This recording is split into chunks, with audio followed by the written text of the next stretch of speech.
right off the rip, everybody that would know, this is pretty obvious by the name. It's a Traxxas Slash.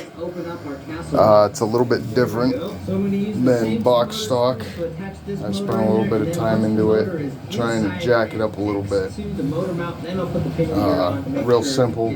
Didn't spend too much money on anything to make it look the way it does.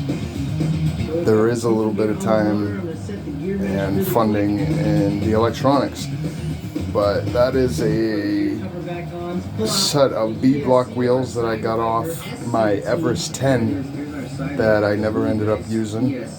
I actually have the Everest 10 over there. That's the liquid cooled Everest 10 that I have a short on. But yeah, I see a bunch of people making monster slashes. Mind the paint job, I'm sorry, it's not the greatest paint job. It gets use. It's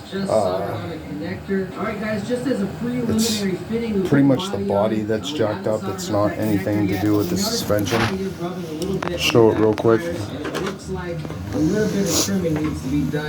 Pretty much stock. The only thing that I did was put some, I don't know if you can see it, but there's 25 millimeter hex extensions on it. I'm not too sure about what that's going to do to the axles. But yeah, it sits nice and wide. It's almost the size of an 8 scale. I got the 130 amp dynamite fuse in it with a SSS motor. Pretty sure it's a marine motor. I've said it before. It's 2500 kV, 3674. But I tell you what, 32 pitch pinion and spur metal. It gets and goes. It's pretty decent. Nothing special. I didn't buy any kits.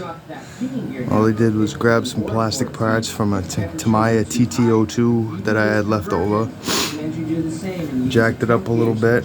Plan on tweaking it a little bit more, bracing it a little bit more. And I 3D printed these posts. And same thing, I need to do some bracing for that because I know I'll be 3D printing quite a few of them. But Traxxas Monster Slash, guys. Thing's pretty sharp. Thank you.